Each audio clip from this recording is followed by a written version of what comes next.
আমার ভাইয়েরা, আমি আপনি দুনিয়ার জমিনে যা আমল করতেছি, ভালো হোক খারাপ হোক, যত আমল করি সবগুলি আল্লাহ পাক রব্বুল আলামিনের পক্ষ থেকে দুইজন করে ফেরেশতা আমাদের কাঁধের মধ্যে আছে। একজন ফেরেশতা ডান কাঁধে থাকে আর একজন বাম কাঁধে থাকেন। বিশ্বাস হয় কি হয় না? যদি বিশ্বাস না হয়, ঈমান চলে যাবে, আপনি মুসলমান থেকে বাইর হয়ে যাবেন। আল্লাহ পাক রব্বুল আলামিন কোরআনে কারিমার 26 পারায় বলেন, إذ يتلقى المتلقيان عن اليمين وعن الشمال قعيد ما يلفظ من قول إلا لديه رقيب عتيد। আল্লাহ পাক রব্বুল আলামিন বলেন, আমি মানুষের ডান কাঁধে একজন ফেরেশতা নিয়োজিত করেছি, বাম কাঁধে একজন ফেরেশতা থাকেন। ডান কাঁধের ফেরেশতা তার জীবনের ভালো আমলগুলি লেখেন, বাম কাঁধের ফেরেশতা তার জীবনের গুনাহগুলি লেখেন। আমার ভাইয়েরা, এই দুই ফেরেশতা আমার আপনার আমলনামা তৈরি করতেছে।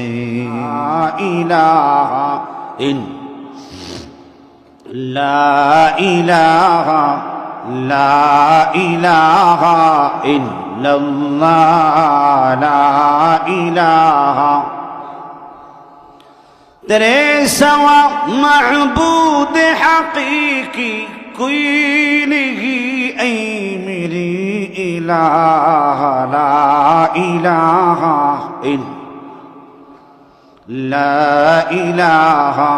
इल्लल्लाह, ला इलाहा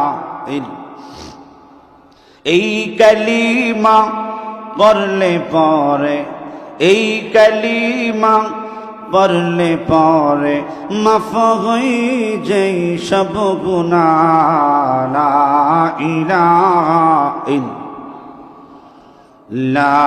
ইলাহা ইল্লাল্লাহ, লা ইলাহা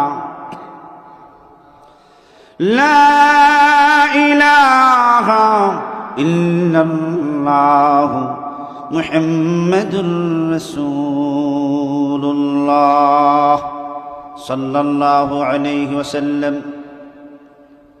শেষের দিকে পশ্চিম পাড়া মোহাম্মদ আলিমউদ্দিন ভুইয়া বাড়ির উদ্যোগে ওয়াজ ও দোয়ার মাহফিলের সম্মানিত শ্রদ্ধাভাজন সভাপতি সাহেব, দিগার মুআজ্জাজ মুকাররম হযরত উলামায়ে কেরাম,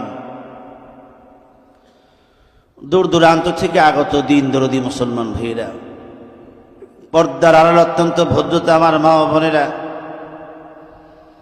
রব্বে করিমের দরবারে অগণিত অসংখ্য শুকরিয়া জ্ঞাপন করি, যেই মহান রব্বুল আলামিন দীর্ঘক্ষণ পর্যন্ত দ্বীনের নিসবতে, দ্বীনের মোহাব্বতে, দুনিয়ার সকল ঝামেলা থেকে পৃথক হয়ে আল্লাহ এবং আল্লাহর রাসূলের মোহাব্বতে কোরআনের মজলিসে বেহেশতের বাগানে রহমতি বরকতি মাহফিলে অংশগ্রহণ করার সেই তৌফিকটুকু দান করেছেন। এই জন্য মহান স্রষ্টার দরবারে কালিমাতুশ শুকর আদায় করি, আলহামদুলিল্লাহ। আমি আপনাদের সামনে কোরআনে কারিমার 18 পারার সূরাতুন নূর এর 52 নম্বর আয়াতে কারিমা তেলাওয়াত করেছি। আল্লাহর নবীর অগণিত হাদিস থেকে একখানা হাদিসও পড়েছি। ইনশাআল্লাহ অতি অল্প সময়ের মাঝে একখানা আয়াত, একখানা হাদিস সামনে রেখেই আমি কিছু আলোচনা করব। ওমা তৌফিক ইল্লাহ বিল্লাহ। আমার তিলাওয়াতকৃত আয়াতে কারিমায় রব্বে কারিম আলোচনা করেছেন, এই পৃথিবীতে 3 দল মানুষ আছে। কয় দল? 3 দল মানুষ। সৃষ্টিগতভাবে সকল মানুষ দেখতে এক, কিন্তু প্রকারের দিকে বেশ কম। নামগতভাবে মানুষ 3 শ্রেণীর। এই 3 শ্রেণীর মানুষের মধ্যে আল্লাহর কাছে সবচেয়ে প্রিয় যে মানুষগুলি,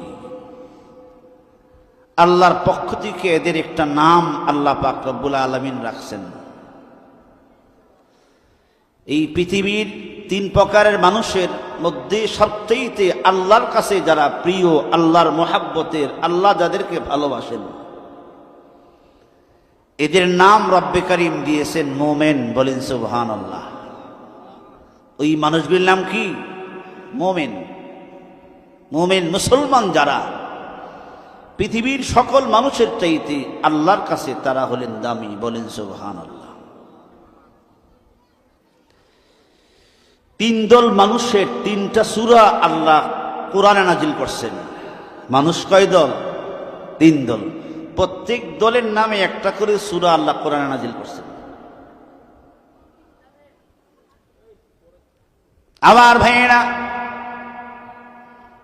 রব্বে কারীম বলেন মোমেন আমি আল্লাহর বন্ধু। মোমেনকে আল্লাহ পাক রব্বুল আলামিন ভালোবাসেন। এটা আমার কথা না, রব্বে কারীম নিজে বলেন আল্লাহু ওয়ালিয়্যুল্লাযীনা আমানু ইখরিজুহুম মিনাজ-যুলুমাতি ইলান-নূর। আল্লাহ পাক রব্বুল আলামিন বলেন মুমিন যারা তারা আমি আল্লাহর বন্ধু। আমার ভাই, আল্লাহর বন্ধু হওয়া সহজ কথা নয়।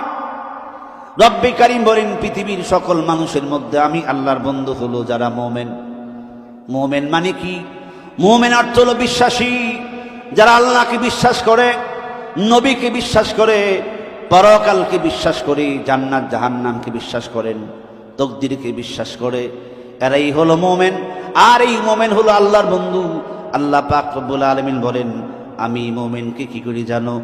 ইখরিজুহুম মিনাজ-যুলুমাতি ইলান-নূর। আমি আল্লাহ পাক রব্বুল আলামিন এদেরকে অন্ধকার থেকে বাহির করে, জাহান্নামের পথ থেকে বাহির করে আমি আল্লাহ পাক রব্বুল আলামিন আন-নূর আই ইলাল জান্নাহ, আমি আল্লাহ পাক রব্বুল আলামিন তাদেরকে জান্নাতের দিকে ধাবিত করি।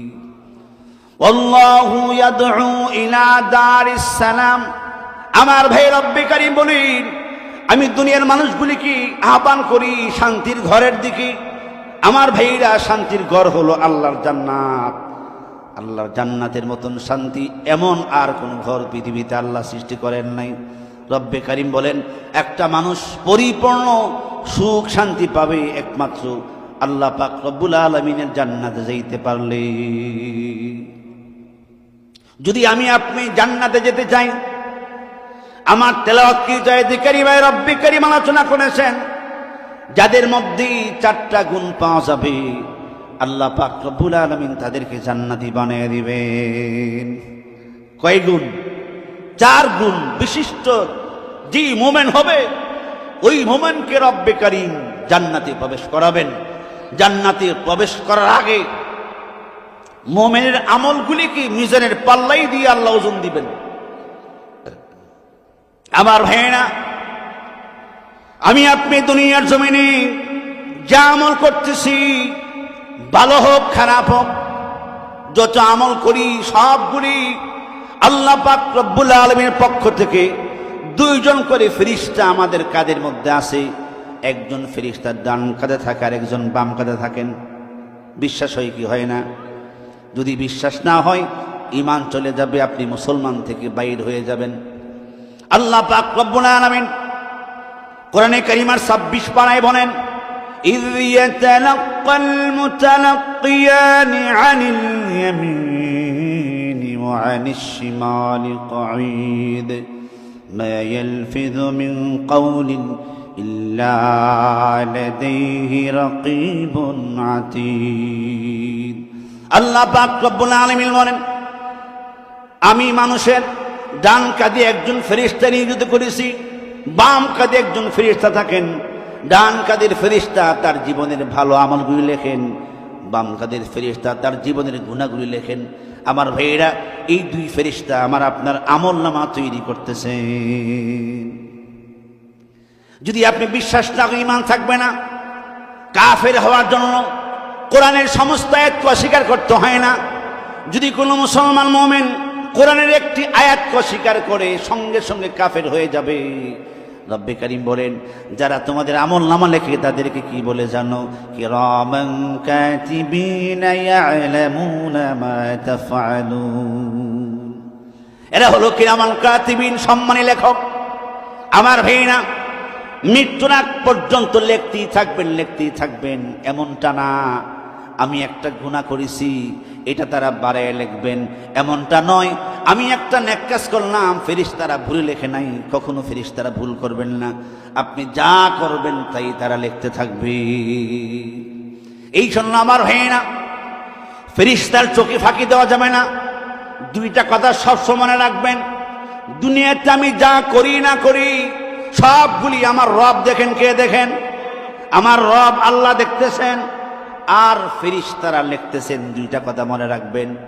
যদি আপনি এমন নির্জন জায়গায় যান যেখানে দুনিয়ার কোনো মানুষ দেখে না, যেখানে সূর্যের আলো পড়ে না, নির্জন গুহার ভিতরে এমন চুপে চুপে যদি কোনো জায়গায় গিয়ে গুনাহ করেন, আমার রবের চোখের মধ্যে আপনি ফাঁকি দিতে পারবেন না। কি করুন? পারবেন?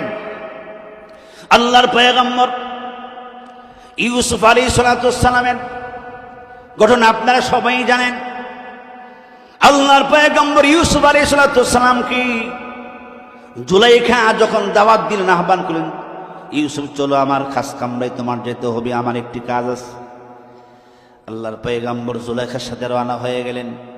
পয়গম্বর কোশ্চেন কেন জানে না, জুলেখার মনের মধ্যে যে গুনাহ করার আকাঙ্ক্ষা আছে। আমার ভাইয়েরা, মনিবের স্ত্রীর ডাকে তিনি সাড়া দিলেন। জুলেখা আল্লাহর পয়গম্বর ইউসুফ আলাইহিস সালামকে এক একটি গেট পার করে আর তালা দেয়। এইভাবে 7টা গেট তালা দিলেন। কয়টা গেট? 7ম গেট পার হওয়ার পরে জুলেখা নির্জন কক্ষে নিয়ে গেলেন। নির্জন কক্ষে নিয়ে জুলেখা মূর্তির পূজা করত। জুলেখা আল্লাহর পয়গম্বরকে ওই কক্ষে ঢুকাইয়া মূর্তির উপরে কাপড় দিয়ে ঢাকতে শুরু করলেন। কাকে ডাকে? মূর্তিকে ডাকে। আল্লাহর পয়গম্বর ইউসুফ বলেন, হে জুলেখা, মূর্তিকে কেন কাপড় দিয়ে ডাকতেছো? কারণটা কি? জুলেখা বলি, ইউসুফ, তোমার সাথে আমার মনের চাহিদা পূর্ণ করব। আমার বড় লজ্জা হয় মূর্তির সামনে, তোমার সামনে আমার মনের চাহিদা পুরা করতে। আবার ভাইনা, আল্লাহর পয়গম্বর ইউসুফ আলাইহিস সালাম বলেন, জুলেখা, তোমার মূর্তিকে যদি তুমি কাপড় দিয়ে না ডাকো তাহলে কি সে দেখবে? আমার কথা বুঝেন? আল্লাহর পয়গম্বর জুলেখাকে প্রশ্ন করলেন, জুলেখা, এই নির্জন কক্ষে যেখানে তুমি বলতেছো তোমার সাথে আমার মনের চাহিদা তুমি পূর্ণ করবা, তোমার মনের চাহিদা আমার সাথে তুমি পূর্ণ করবা, মিঠাইবা, জুলেখারে আমি তোমারে প্রশ্ন করি, যেই মূর্তিটাকে তুমি পূজা করো, এই মূর্তিকে যদি কাপড় দিয়ে না ডাকো তোমার মূর্তিকে দেখে ফেলবে? জুলেখা এখন না, দেখবে না। তাইলে কেন কাপড় দিয়ে ডাকো? জুলেখা বলে, ইউসুফ, যদিও মূর্তি না দেখে না ডাকলো, কিন্তু তার চোখের মধ্যে দেখার একটা ঝলক আছে। কি আছে? দেখার একটা ভাব আছে। দেখেন না কোনো ছবির দিকে আপনি সাইডে যখন বোঝা যায় আপনার দিকে তাকাই রয়েছে। কি কর?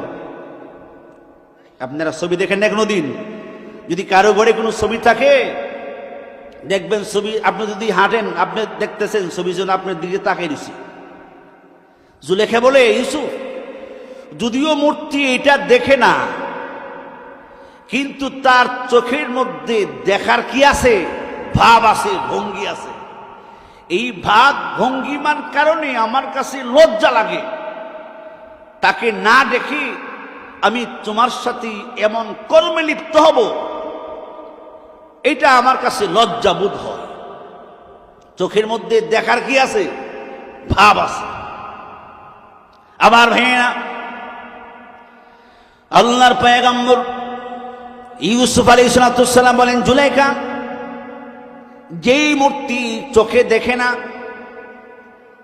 তুমিও বললা সে চোখে দেখে না, কাপড় দিয়ে না ডাকলেও সে দেখবে না, তারপরও তুমি লজ্জাবোধ করতেছো তার সামনে আমার সাথে তোমার মনের চাহিদা পূর্ণ করতে। জুলেখা রে, আমি তো এমন এক রবের ইবাদত করি যেই রবের চোখের মধ্যে পর্দা দেওয়া আমার তৌফিক নাই। এমন কোনো জিনিস নাই যেই জিনিস দিয়ে আমি আমার রবের চোখের মধ্যে পর্দা দিতে পারবো, দেখবে না। আমি যদি সপ্ত জমিনের নিচে গিয়েও কাজ করি, ওই জায়গায়ও আমার মহান মালিক আল্লাহ দেখতেছেন।